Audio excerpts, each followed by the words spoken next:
마태복음 27장 45절에서 54절까지 우리 천천히 큰 목소리로 같이 읽습니다. 제6시로부터 온 땅에 어둠이 임하여 제9시까지 계속되더니 제9시쯤에 예수께서 크게 소리질러 이르시되 엘리 엘리 라마 사박다니 하시니 이는 곧 나의 하나님 나의 하나님 어찌하여 나를 버리셨나이까 하는 뜻이라.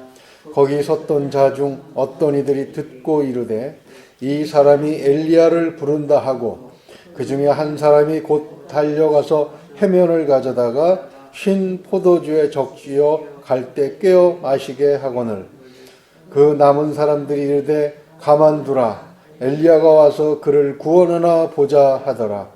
예수께서 다시 크게 소리 지르시고 영원히 떠나시니라. 이에 성소회장이 위로부터 아래까지 찢어져 불이 되고 땅이 진동하며 바위가 터지고 무덤들이 열리며 자던 성도의 몸이 많이 일어나되 예수의 부활 후에 그들이 무덤에서 나와서 거룩한 성에 들어가 많은 사람에게 보이니라. 백부장과 및 함께 예수를 지키던 자들이 지진과 그 일어난 일들을 보고 심히 두려워하여 이르되 이는 진실로 하나님의 아들이었도다 하더라. 아멘. 예, 주님이 십자가에서 운명하실 때, 생명이 떠나실 때 그때 어떤 일이 일어났는지에 대해서 한번 간단하게 정리를 해보려고 합니다. 오늘은 주님께서 십자가에 못 박혀 고통을 겪으시다가 호흡이 멈춘 그날, 그래서 성금요일이라고 말하죠. 주님은 태어나시면서부터 헤롯과 그를 돕는 종교인들의 핍박을 받으셨습니다. 어린 몸으로 애굽으로 도피하셔야 했죠. 그 공생애 중에는 사람들의 고통을 자신의 고통보다 더 아프게 여기시며 온갖 수고를 마다하지 않으셨습니다. 무엇보다도 많은 사람, 나 같은 죄인까지 구원하시려고 십자가에 못 박혀 돌아가심은 그 사랑이 얼마나 큰 것인지를 우리에게 가르쳐 줍니다. 사람은 죽으면 끝이라고 생각하지요. 그래서 함부로 활동하는 사람들이 많이 있습니다. 죽으면 끝인데 하면서 정말 인간이 할 수 없는 무서운 짓들까지도 저지르는 것을 봅니다. 그러나 주님께서 죽으실 때 나타나는 현상들은 결코 죽음으로만 끝나지 않는다는 것을 우리에게 보여주시죠. 그것이 바로 십자가에서 주님이 호흡이 멈추실 때 보여주신 현상이 드러내는 메시지인 것입니다. 하나님께서 우리 사람들에게 전하는 죽음 후의 삶에 대한 메시지라고 말할 수도 있습니다. 우리 그 메시지의 의미를 한번 되짚어 보는 것이죠.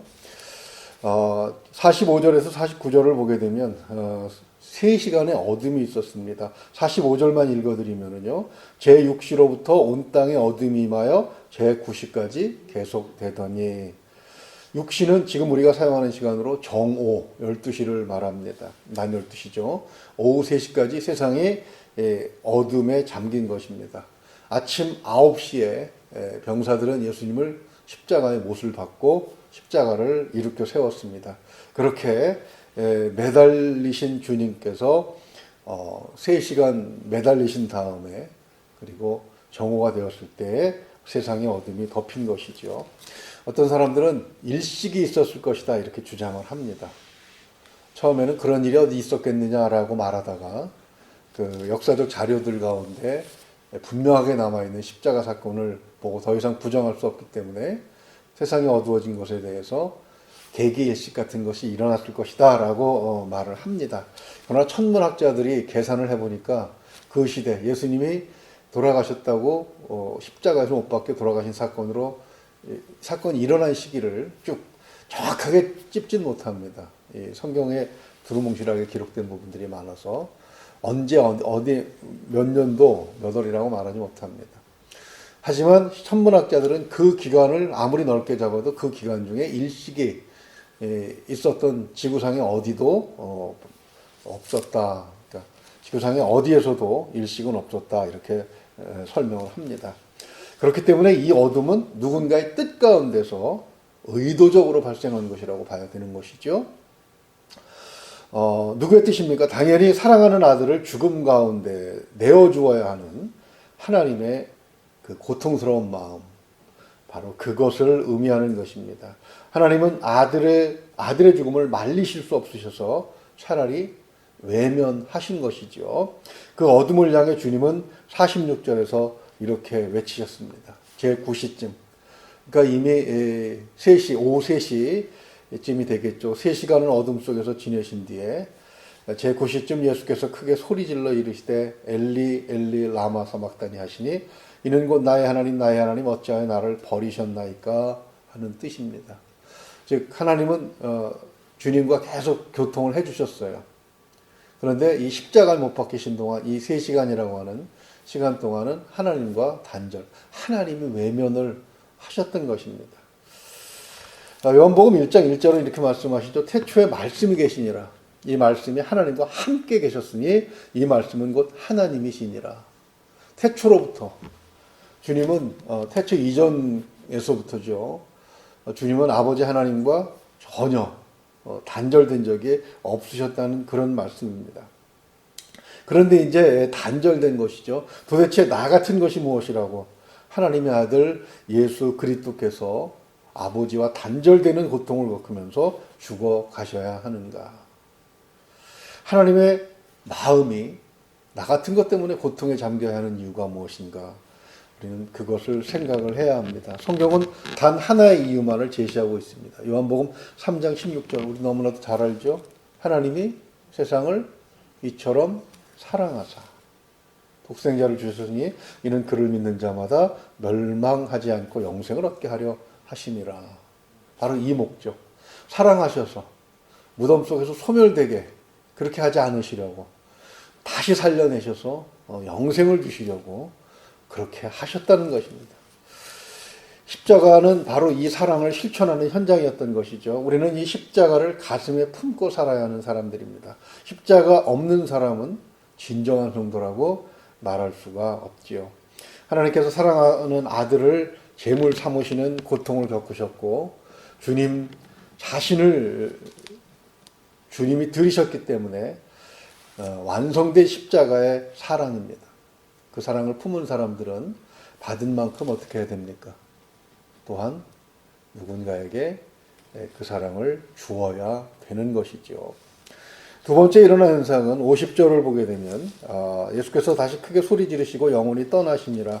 이에 성소의 회장이 위로부터 아래까지 찢어져 둘이되고 이렇게 말씀하십니다. 즉 막힌 문을 열어주셨다고 이렇게 볼 수 있죠. 소와 양과 염소 같은 가축의 피를 힘입어서 대제사장은 지금 우리가 출애굽기에서 살펴보는 것처럼 성소에 들어갈 수 있습니다. 그것도 1년에 한 번 지성소에 들어가도록 허용이 된 것입니다.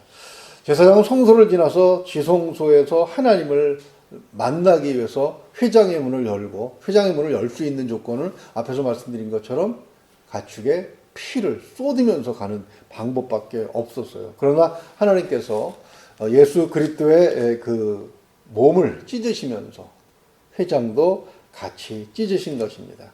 이것은 용서를 완성하신 것입니다. 이제는 1년에 한 번 양의 피를 의지해서 하나님 앞에 나아가던 그것뿐만이 아니라 성소를 활짝 개방하신 것이죠. 이제는 예수 그리스도의 보혈을 의지하는 사람은 누구나 언제든지 갈 수 있게 된 것입니다. 그렇게 지성소, 하나님과 만날 수 있는 길을 아들의 죽음을 받으시고 모든 사람에게 열어주신 것입니다. 그래서 히브리서 10장 19절에서 20절은 그 진정한 의미를 이렇게 요약하고 있습니다. 그러므로 형제들아 우리가 예수의 피를 힘입어 성소에 들어갈 담력을 얻었나니 그 길은 우리를 위하여 휘장 가운데로 열어놓으신 새로운 살 길이요 회장은 그의 육체니라.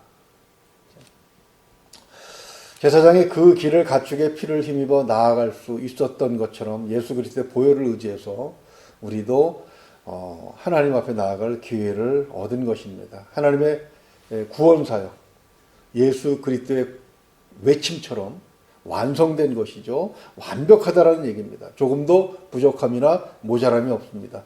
그러므로 무엇을 보탤 필요도 없고 무엇을 채울 필요도 없습니다. 단지 그것을 믿음으로 받으면 되는 것이죠. 예. 세 번째로 일어난 사건이 무엇입니까? 주님께서 숨을 거두시던 순간에 땅이 진동하며 바위가 터졌다고 말씀하고 있습니다. 이러한 현상을 무엇이라고 우리가 이야기합니까? 백부장을 비롯해서 예수님을 지키던 자들은 54절에서 그것을 지진이라고 표현하고 있습니다. 지진에 대해서 가장 무서운 성경의 기록이 여러 군데 있는데 저는 이사야 24장 19절에서 20절에서 그 구절을 발견합니다. 19절을 보게 되면 땅이 깨지고 깨지며 땅이 갈라지고 갈라지며 땅이 흔들리고 흔들리며 20절을 보면 땅이 취한 자같이 비틀거리며 원두막같이 흔들리며 그 위에 죄악이 중함으로 떨어지고 다시 일지 못하리라. 저는 이사야 선지자가 이것을 정말 봤는지 모르겠어요. 우리는 봤습니다. 언제 봤습니까? 일본이 지진 때문에 힘들 때도 봤고 그리고 땅이 흔들거리면서 마치 물처럼 변해서 건물들과 사람들을 집어삼키는 것을 인도네시아에서 쓰나미가 일어났을 때 우리는 봤지 않습니까? 그런데 이런 일이 언제 일어나느냐? 유다가 하나님 앞에서 저지른 지독한 죄악에 대해서 하나님께서 반응하신 것이다. 이렇게 이사야 선지자는 설명을 하고 있습니다. 유다 한 족속의 죄도 이럴진데 예수 그리스도께서 짊어지시고 가시는 죄악의 무게는 얼마나 무거운 것이겠습니까? 그것을 누가 감당할 수 있겠습니까? 오직 하나님의 아들 예수 그리스도 말고는 감당할 자가 없는 것이죠. 그런데 어떻게 예수 그리스도 외에도 구원이 있다고 말할 수 있는 것이겠습니까? 사람들에게 보이기 위해 지키는 것처럼 했던 그 알량한 율법주의가 감당할 수 있겠는가? 어떤 뛰어난 인간이 있어서 하나님의 진노를 감당할 수 있다는 말입니까? 어떤 훌륭한 일이 있어서 인간의 그 무거운 죄악을 대신 지불할 수가 있겠습니까? 우리의 구원은 오직 예수 그리스도 뿐임을 이 지진 현상을 통해서도 우리는 알 수가 있는 것입니다. 네 번째로 생각해 볼 수 있는 것이 지진과 동시에 일어난 중요한 현상이 있습니다. 52절 말씀이죠. 한번 읽어볼까요? 52절 무덤이 열리며 자던 성도의 몸이 많이 일어나되 이렇게 되어 있습니다.